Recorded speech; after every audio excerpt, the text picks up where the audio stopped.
This is a letter from the expert, a court-certified, board-certified handwriting expert that on May 30th, 2020, confirmed that my name was forged. I did not even need this, being that it was clear notary fraud as well. This is one of the pages from the closing disclosure. You will see here that Nikki Secaucus Bott was the settlement agent who collected commission. You will see on the right from my complaint in December of 2018 that Nikki Secaucus Bott was also the notary. This is a prohibited act in Nevada, NRS 240.065B. This is a forged deed of sale by Nikki Secaucus Bott. By forging this, she collected commission as the escrow agent. Without this one piece of paper, Bobby could not have closed on that house. Therefore, it would have never been in his name. So this is not community property. This is grand larceny. After her fabricated opinion of the court, May 22nd, 2020, I filed over 30 motions trying to get her to correct her order. Raina Hughes refused to hear anything I filed, and then in August, after I already filed lease pendants, she then put in a fabricated final decree of divorce, changing absolutely nothing, but awarding Bobby even more. This is the first page of the divorce decree. Notice that the trial didn't happen until February 12, 2020. My lawyers were Jared Jennings and Logan Wilson, but they have no retainer for this matter. Bobby was at the time being represented by Grayson Moulton. He also worked for Shumway Van. On the first page, Raina Hughes states that she went over all evidence and arguments and witnesses, and this is how she came to this conclusion. Yet Bobby's only witness was the realtor, Linda Na, who is not a credible witness and also had open litigation against me. On the second page of the divorce decree, you can see we were married on November 25th, 2017. I had already asked for divorce and filed by June 26, 2018. In October of 2018, I filed for temporary spousal support and exclusive possession. At that time, I gave the courts ample evidence of the fraud that had been committed against me by Bobby. I was then ordered to remain in the home and pay all the bills for the home by myself. Bobby was then to be reimbursed for anything he paid. So from October of 2018, Bobby made no financial contributions to this home at all. At the bottom of the page, you can see Raina Hughes admitting that there was a second case, that she combined it into the divorce hearing and heard nothing. You can also see a video of that hearing on our YouTube channel. My original trial date was set for March 26, 2019. If you watch the hearing from February of 2019, you can hear me begging the judge to move the court date up and stop delaying proceedings. You will also see here that it was again delayed in August and then again delayed in June all the way to February of 2020. So even though I filed for divorce in June of 2018, it wasn't until 2 years later that I ever got to go to trial. In the entire 2 years, I solely paid for the home by myself. Raina Hughes then states on January 8th, I filed a motion for partial summary judgment. I did not file any motions. I was still represented by my counsel. So the motions were filed by my counsel without submitting my evidence, in which she denied the partial summary judgment, saying there was more issues for trial when my lawyers could have ended the case then without a trial. Raina Hughes also admits that the dispute in the trial was solely over the home purchase. She then states I did not have a good credit rating, and I had not held a paying job in some time. But you will see soon that she then awards Bobby $10,000 in IRS debt, stating that in 2017, I did not claim my taxes. But she just admitted here that I didn't work. At the top of this page, you will see that Raina Hughes continued to say I used money from my foundation, even after receiving 30 motions proving that that is not where the money came from. She then said that Bobby had good credit and a lot of debt, and I had cash on hand. She then states that Bobby did not commit marital waste by paying off his student loans, even though Bobby Ante admitted I did not attend the closing, therefore had no idea what was being paid off. I also asked what was being paid off, and Linda Na refused to tell me. Rainey Hughes states Linda Na sent the closing disclosure to us prior to the closing. Linda Na sent the closing disclosure on January 15th, the same day I asked her to cancel the loan. So therefore, we did not have 3 days to review the closing disclosure, nor did I authorize her to continue processing the loan with Bobby alone. Rainey Hughes then states that I did not meet my burden of proof for the Bobby hiding or wasting or misappropriating any funds. Yet Bobby had no gift letter for the $8,000 in student loans. And I also provided her with audio files of him admitting that he did not know I wasn't on the loan. It was very ample evidence for her to see the fraud committed against me. On this page, Rainey Hughes states that the court finds my testimony was not credible when I said I didn't know about Bobby's student loans. Yet he provided no gift letter or any text messages or emails where he ever informed me about any debt that he was paying off. He actually provided the opposite, that he did not tell me about anything that he was paying off or that he was using my separate funds to qualify himself for the home. Rainey Hughes then admits that at the closing, I had him sign the letter of agreement to agree that he would repay me for paying off his student loans. Bobby Ante admitted I did not come to the closing, and the letter of agreement was drafted because I was not going to duplicate another gift letter for the escrow deposit because I felt as if Linda Na and Bobby Ante were being dishonest. So I drafted the letter of agreement before I duplicated the gift letter with the intent that I was going to be able to review documents and make a decision at the title company. And that never happened. On this page, you will see that Rainey Hughes admits that all debts paid, the down payment, the escrow deposit, were all paid with my money without my permission.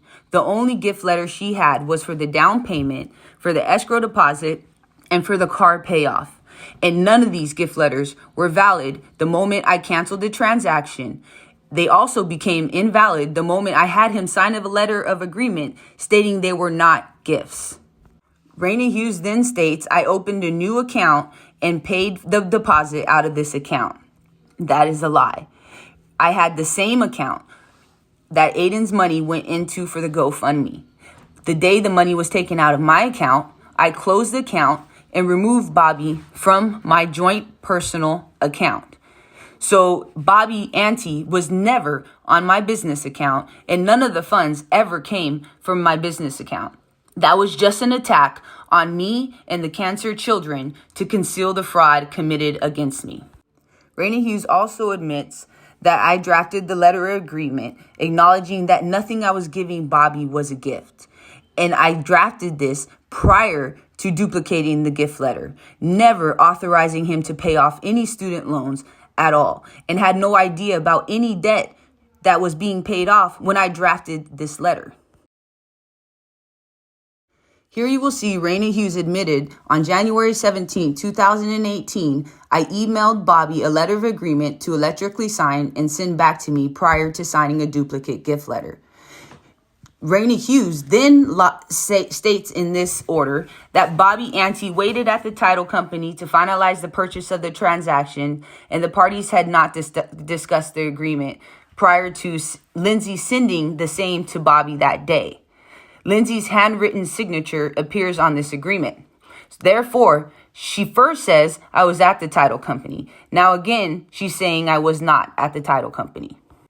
Rainey Hughes then fabricates that there's a second letter of agreement. She then states my signature isn't on it, nor is Bobby's. Therefore, this agreement could not have been created when I was at my office sending it from my computer. Bobby, she says, was at the title company, therefore had no access to alter an entire agreement that was sent to him. Rainey Hughes then simply states again, I'm not credible, even though she had evidence proving that everything I was saying was true. On this page, Rainey Hughes states that in my complaint, I requested the marital residence be awarded solely to me and that Bobby should repay the loan of $75,000. That is not what was filed. I gave her ample evidence to Kathy Hardcastle that the house should be put in my name solely because I solely paid for it and Bobby committed fraud. She then states that I told Bobby that I would not wire the funds to close if he did not sign the letter of agreement, which again was a lie. I told him I would not sign a duplicate gift letter until he signed the letter of agreement, which I can confirm with the gift letter that was duplicated and sent to Linda Naw on January 17th. And I had no idea Bobby was at a closing. She then states that the equity will be split 50-50. So you now know Bobby never paid for the house. He never lived in the house, and he delayed the trial unnecessarily for 2.5 years to conceal his fraud. So why would he be awarded half of the equity after he paid off his entire life without my knowledge already? Rainey Hughes then states, I went to the bank with wire instructions provided to me by the escrow company. But you can see from the next slide that Bobby Ante admitted he left the title company, came to my office, and he was the one who gave me the instructions and told me that I would be able to review everything prior to anything happening. He, again, never stated he went to a closing. She then states that I told Bobby that I would send the money and I would sign a quitclaim and go to heaven and be with my son. So she then admits that mentally I was breaking down and I was begging him to stop harassing me about this house. Yet he conspired with the realtor and closed on the house anyway, paying off his entire life and putting everything that my son raised into his name and his control alone. At the top of this page, Rainey Hughes then says, on the same day he closed on the house, I asked for a divorce. Therefore, he should not have closed on the house. Yet Rainey Hughes said, I signed over everything my son raised and then drafted a letter of agreement and asked for a divorce all at the same time. Rainey Hughes then states that I did not meet my burden of proof that the $26,100 placed into Bobby's sole account for savings did not constitute as misappropriation. Yet Bobby Ante first admitted that it was solely my savings. He had no gift letters for any of the debts paid off, and he had his own money in his personal account. Rainey Hughes also acknowledges that the $26,100 was placed in the savings account prior to the marriage, so at no time was it ever community property. Rainey Hughes then states I did not meet my burden of proof that Bobby was not supposed to use the separate funds. Yet she also admits on the same page that Bobby was the only person with access to these accounts. So once I gave Bobby the $26,100 to put into the savings account to save for me, I never ever had access to any of it at all. Rainey Hughes then states that I did not provide any evidence to prove that Bobby misappropriated funds. Bobby makes $20,000 a year. He then spent $26,000 and paid only his debts off and used cards that only he had access to and accounts only he had access to. And Rainey Hughes admits all of this on this page. The fact that Bobby Ante had absolutely no gift letters for credit cards or student loans was ample evidence to tell Rainey Hughes that he misappropriated funds and stole my separate funds. On the top of this page, you will see that Rainey Hughes stated I commingled funds with Bobby and we combined the funds and used them for both of our benefits. Yet again, I had no access to any cards, no bills were paid off in my name, and Bobby had no gift letters for the bills he paid off. Rainey Hughes then states that we both regularly used Bobby Ante's American Express card. Yet I never had access to his American Express cards, nor did I ever even see a statement for his American Express cards, which he admitted at the trial. Rainey Hughes then states Bobby did not commit fraud by putting the home in his name solely, using my money and forging my name to a quitclaim deed. She said he made no false misrepresentations, even though you can tell he said he didn't know I wasn't on the deed until he got counsel with Linda Nah, and then all of a sudden, his whole story changed. Yet Raina Hughes paid attention to none of this evidence, even though she was not even the judge assigned to the case. Kathy Hardcastle switched it to her. It was very clear that the arrangement I made with Bobby Ante was that we would both be on the title of the home. Had I ever known that I would not have been on the title of the home, I would have never agreed to sign the gift letters. And when I canceled the transaction on January 15th, the gift letters were then no longer valid. Raina Hughes then states that I stated I did not sign the deed of sale, and then my testimony is not credible.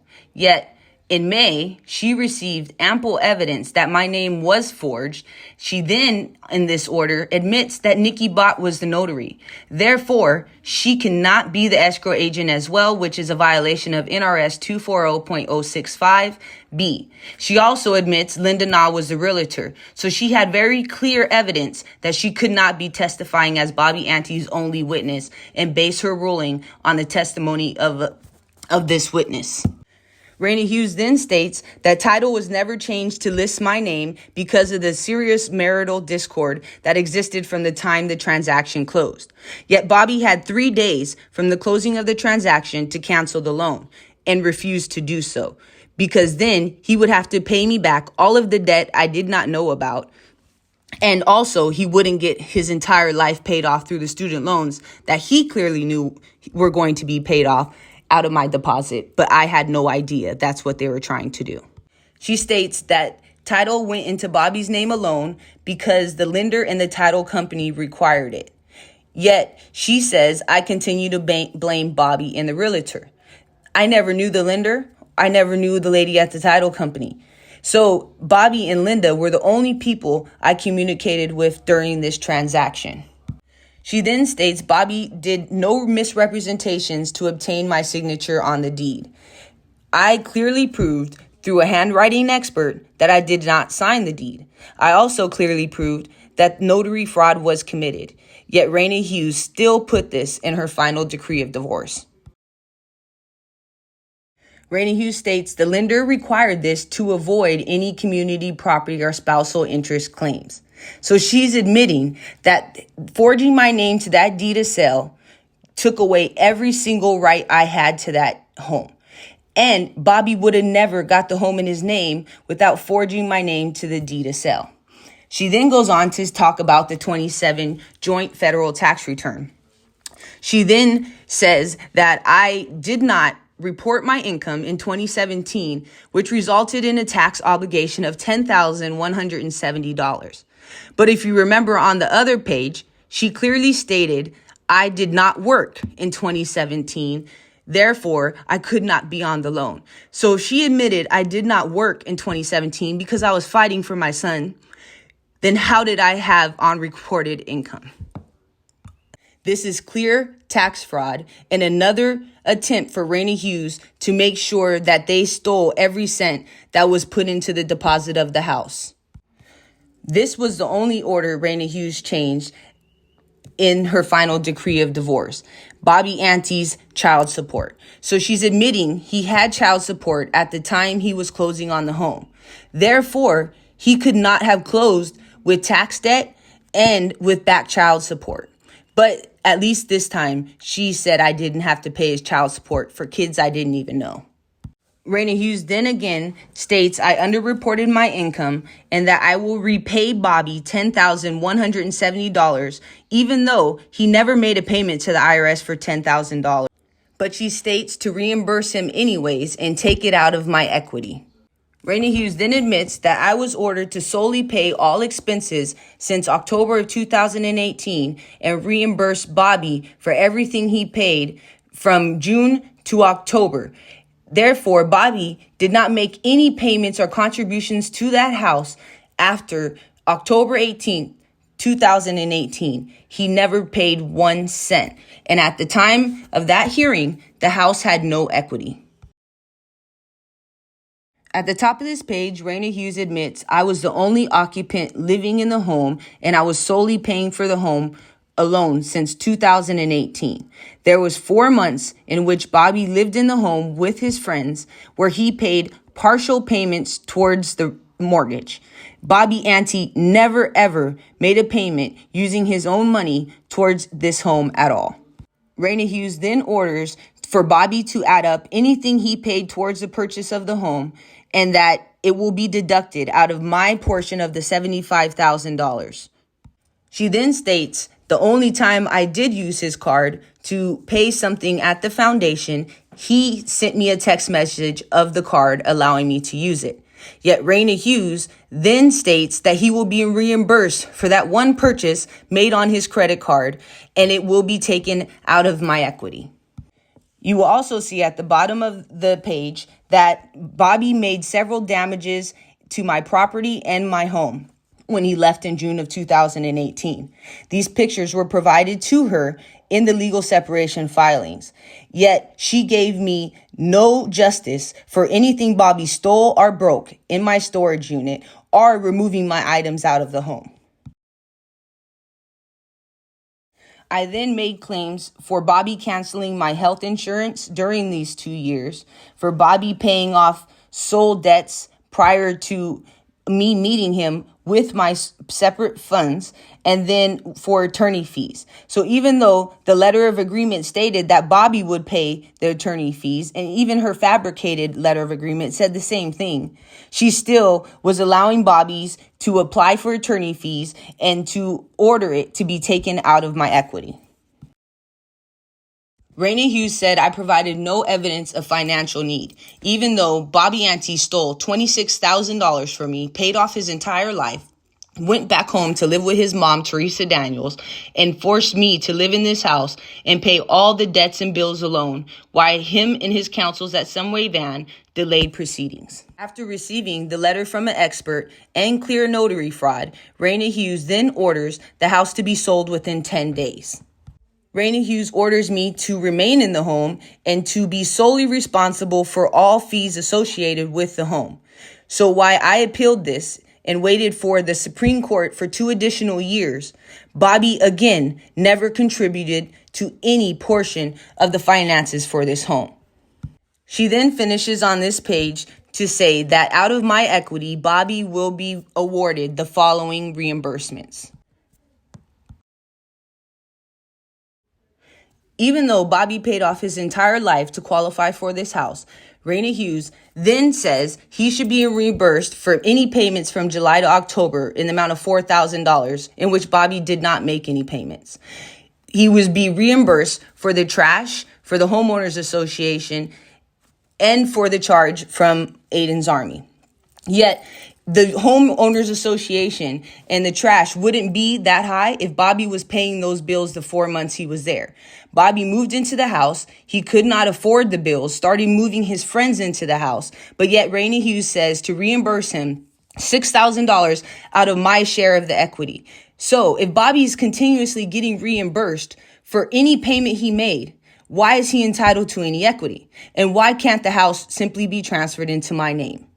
Raina Hughes then again orders that I'm solely responsible for Bobby's IRS debt of $10,170, being that he does not claim his tips nor allocate his tips. But yet she admitted that in 2017, I did not work, so it could not have been my tax debt that was underreported. I was fighting for my son. Bobby was not paying his taxes and should have never qualified for this mortgage. Raina Hughes then states that each party should retain his or own personal property acquired prior to the marriage. So therefore, my $26,000 she admitted was given to him before we were married, but yet she says he can keep it. But then in the order says anything that was given to him prior should be given back. Yet it did not qualify for my $26,000. Raina Hughes then orders us to file for attorney fees, even though she had ample evidence through the letter of agreement that Bobby was responsible for all attorney fees. She had ample evidence of Shumway Van committing legal malpractice and Bobby Ante committing fraud. Yet she says she will decide in chambers who will get attorney fees. Another attempt to take the equity from my home that was solely in Bobby's name. And now Bobby has listed my home for sale, and all proceeds are in the control of Shumway Van, who is committing legal malpractice and has withheld my separate funds from me now for 5 years while they tried to conceal fraud for Bobby Ante and Linda Naw. Although the decree of divorce was put in August 5th, 2020, Rainey Hughes never stamped it with a court seal. Therefore, I was still not able to change my name, buy my own house. I still had no control over whether the house could be sold, and I had no control over where the proceeds would go. Bobby Ante was allowed to maintain control of my home the entire time while I was forced to pay for it alone, and then it was awarded solely to him. Every judge, 26 judges, 2 judges from Georgia, as well as government agencies, insurance companies, and bond companies, all denied my restitution, damages, and justice based on this order, with no court seal, clearly fabricated. Until today, it still has not been changed. On October 26, 2021, I finally requested a certified copy of the final decree of divorce from the Records Division. This is what the stamp you see here. Till today, this court order still has no official court seal. Therefore, judges dismissing my matters and excusing every person who committed a crime based on a family court judge's ruling is fraud and very clear abuse. On the top, you will see the first judge, Kathy Hardcastle. On the bottom, you will see the judge it was transferred to in December, Raina Hughes. Raina Hughes is known for her abuse. She is known for her misconduct, and you can help me put her in prison where she belongs. On this order put in by Gerald Hardcastle, the husband of the first judge, Kathy Hardcastle, you can clearly see that this was in 2021. It was 2 years after I already provided them with very, very clear evidence of notary fraud. You can see that I was begging for annulment and for them to arrest Bobby for the crimes committed against me. You can also see that I was no longer in Department J. I had now been switched to Department U. This is the 5th judge in this matter, as they all refused to correct Raina Hughes' order or acknowledge the switching of the judges. Here, Gerald Hardcastle insists that I provided no evidence and that I had a very fair trial, even though there was no jury and his wife had already transferred my case out of her court to ensure that Raina Hughes could abuse me and conceal the crimes of Bobby Ante, Linda Naw, and protect the brokers Jeff Moore and Tracy Bouchard. Even though he knew his wife switched the case to Raina Hughes allowed legal malpractice. He denies my motion to dismiss the matter due to the fraud on the court, clearly waiving his immunity. Notice on this order signed by Gerald Hardcastle, there is an official court seal. Every time they put in an order, there should be a court seal. And you can see it's dated October 27, 2021. So since May 30th of 2020, they had clear evidence that my name was forged. Yet, a year and a half later, Gerald Hardcastle felt the need to protect his wife, fabricate this order, and label me vexuous, trying to ensure that I could never file a case and get justice for the crimes him, his wife, and all 27 other judges committed against.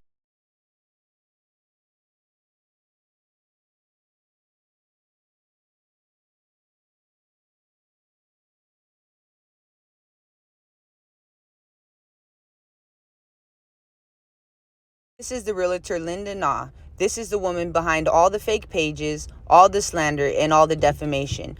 And she's the one who retained counsel for Bobby Ante through her broker, Jeff Moore. This is Jeff Moore, Linda Naw's broker. This is who is paying Bobby Ante's legal fees and retained Shumway Van. This is Nikki Sakakis Bot, the escrow agent / notary who forged my name and fraudulently conveyed title into Bobby Ante's name.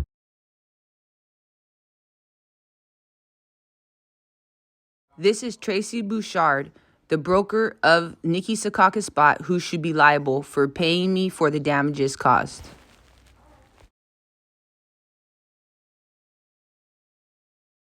Any person who utters a forged deed to be true is now guilty of that crime. This law states that Nikki Secaucus bot had to provide a journal, in which he failed to do so, yet nobody took any action at all. This law states an expert proves forgery. I have provided an expert. This law states she cannot act as a notary and also act in another capacity and collect commission. Aaron Ford has ignored every report given to him as Nevada Attorney General and has allowed the attacks and the abuse to continue against me now for 5 years. Please sign the petition and stop abuse of power.